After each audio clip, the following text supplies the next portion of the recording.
నమస్తే, this is Sourya. Welcome to our channel. ఈ రోజు మనతో పాటు సీనియర్ జర్నలిస్ట్ దాము బాలాజీ గారు ఉన్నారు. వారితో మాట్లాడదాం. నమస్తే సార్. నమస్తే. సార్, అఖండ 2 సస్పెన్స్ వీడింది అని చెప్పేసి అంటూ ఉన్నారు. సో దానికి సంబంధించి కోర్టులో కేసు కూడా క్లియర్ అయిపోయింది. రిలీజ్ 12th ఉండబోతోంది అని అన్నారు. Yeah. దీనికి సంబంధించి ఒక పొలిటికల్ పర్సన్ సపోర్ట్ అందించారు అని అన్నారు. అది ఎవరు ఏంటి అన్నది మీరు మామూలుగా అంటే బాలయ్యే పొలిటికల్ పర్సన్ యాక్చువల్గా. సో ఆయన అల్లుడు చక్రం తిప్పుతున్నాడు, బావ చక్రం తిప్పుతున్నాడు.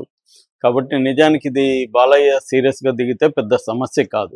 కాకపోతే ఆయనకి ముందుగా వీళ్ళు చెప్పలేదు అని చెప్తున్నారు. అట్లాగే బాలయ్యకి కూడా 10 కోట్లు రెమ్యునరేషన్ ఎగ్గొట్టారని కూడా చెప్తున్నారు. సో వీళ్ళకి కూడా ఒక ఓవర్ కాన్ఫిడెన్స్ ఉన్నట్టుగా తెలుస్తుంది. ఎందుకంటే వీళ్ళు ఇది 10 ఏళ్లుగా నడుస్తుంది యాక్చువల్గా. ఎందుకంటే దూకుడు దగ్గర నుంచి ఈ ఇష్యూ ఉంది. దూకుడు, ఆగడు, తర్వాత 1 నేను ఒక్కడిని, వీటి అన్నిటికీ వీళ్ళు కలిసి చేశారు, హీరోస్ అండ్ 14 రీల్స్. బట్ వాళ్ళ లావాదేవీలు ఏంటనేది మనకు తెలియదు. కానీ మామూలుగా బిజినెస్ లావాదేవీలు ఇవన్నీ కామనే. అప్పులు ఇవ్వడాలు, ఎగ్గొట్టడాలు, పెండింగ్లు పెట్టడం ఇవన్నీ కామనే ఉంటుంది.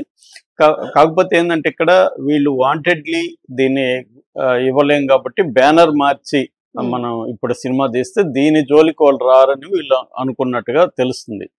మేబీ వాళ్ళ అడ్వకేట్లను కూడా కన్సల్ట్ అయి ఉండొచ్చు. మనం బ్యానర్ మార్చేస్తే ఈ బ్యానర్ కి వాళ్ళకి సంబంధం లేదు కాబట్టి మనం తీసుకుంది 14 రీల్స్ కాబట్టి ఇది 14 రీల్స్ ప్లస్ అని పెట్టామంటే ఇంకా రాదని వాళ్ళు డిసైడ్ అయ్యారు.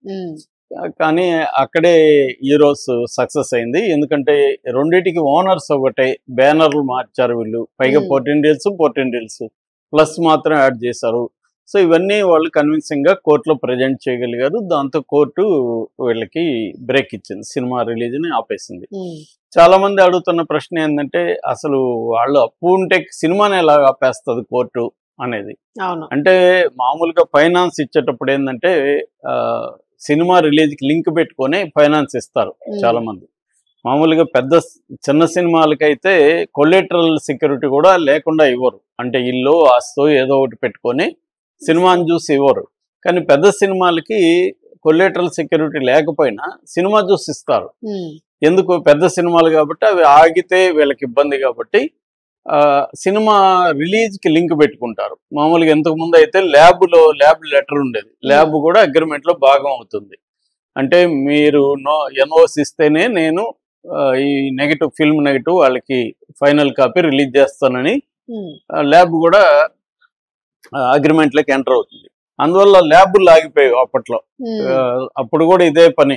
లాస్ట్ లో ల్యాబ్ క్లియరెన్స్ ఇవ్వదు. ల్యాబ్ అంటే ఫైనాన్సే కాకుండా మిగతా ఎవరైనా కూడా అంటే అక్కడ దాంట్లో పనిచేసిన వాళ్ళు కానీ లేకపోతే ఇతర పోస్ట్ ప్రొడక్షన్ కానీ కెమెరా డిపార్ట్మెంట్ వాళ్ళందరూ కూడా క్లియరెన్స్ ఇస్తేనే అప్పుడు ల్యాబ్ క్లియరెన్స్ ఇచ్చేది. అప్పట్లో ఆ సిస్టమ్ ఉండేది. ఇప్పుడు డీటెయిల్ వచ్చేసింది.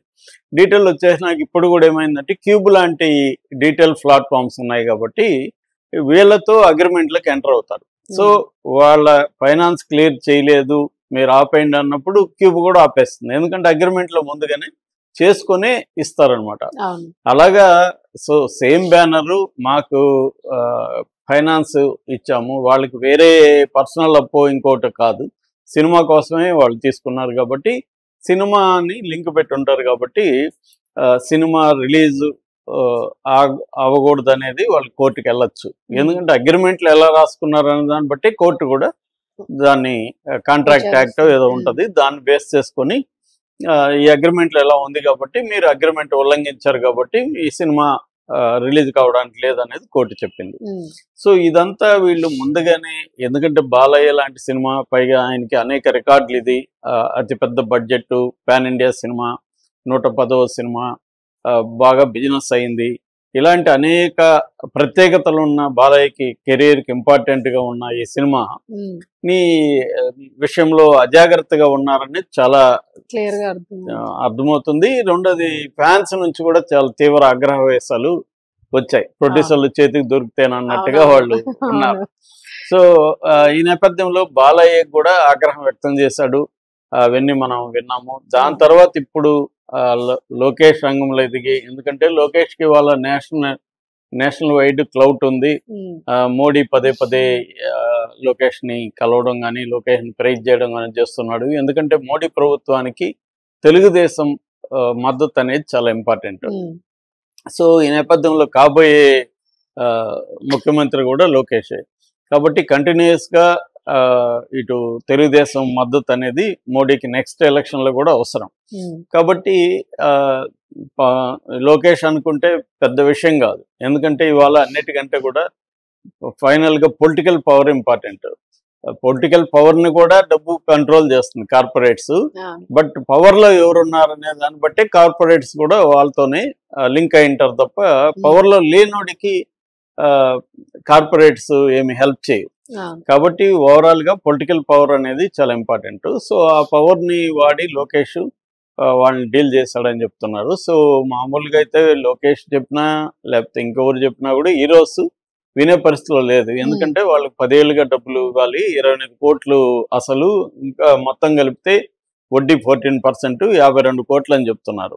సో 52 కోట్ల అమౌంట్ ఇప్పుడు కానీ వీళ్ళు సినిమా రిలీజ్ అయిపోతే మళ్ళీ ఇంకా నెక్స్ట్ వీళ్ళకి తెలివి వచ్చేస్తుంది కదా, వాళ్ళు వేరే బ్యానర్ మార్చుకోవచ్చు, లేకపోతే వేరే వాళ్ళ తో టైప్ అయినట్టుగా వీళ్ళు ఓన్లీ ప్రజెంట్స్ అని ఇంకోటి వేసుకోవచ్చు.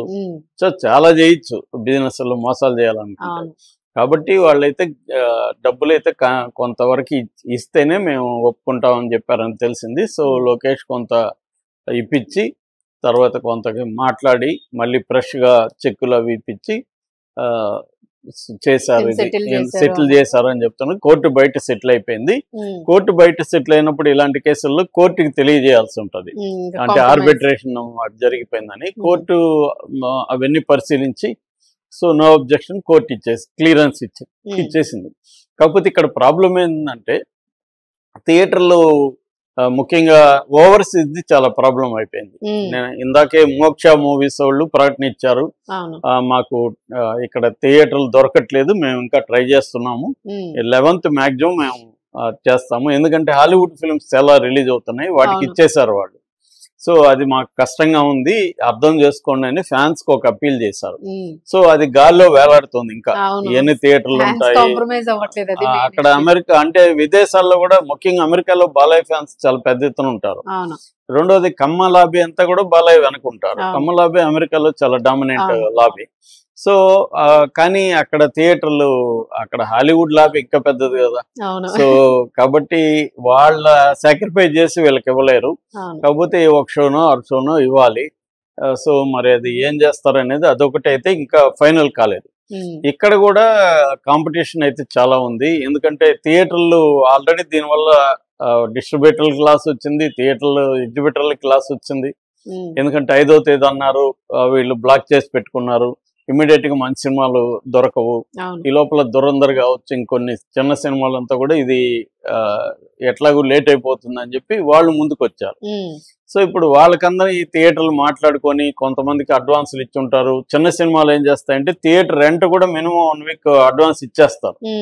అట్లాగే మన ట్యూబ్ లాంటి వాళ్ళకి కూడా వాళ్ళకి క్యూబ్ అలాంటి వాళ్ళకి కూడా అడ్వాన్స్ ఇస్తారు, రెంట్ ఇవ్వాలన్నమాట థియేటర్కి. ఇవన్నీ ఇచ్చేసినప్పుడు ఇప్పుడు అవన్నీ క్యాన్సిల్ చేసి అవన్నీ పోస్ట్ పోన్ చేసి మళ్ళీ అడ్జస్ట్ చేసి ఇవ్వాలి, కొత్తగా ఇవ్వాలి. ఇదో ప్రాబ్లం అనమాట. సో అందుకని థియేటర్ల సంఖ్య తగ్గే అవకాశం ఉంది. అట్లాగే 11th అంటే రేపు 9 o'clock ప్రీమియర్ షో వేస్తామని మేకర్స్ ఆల్రెడీ అనౌన్స్ చేశారు.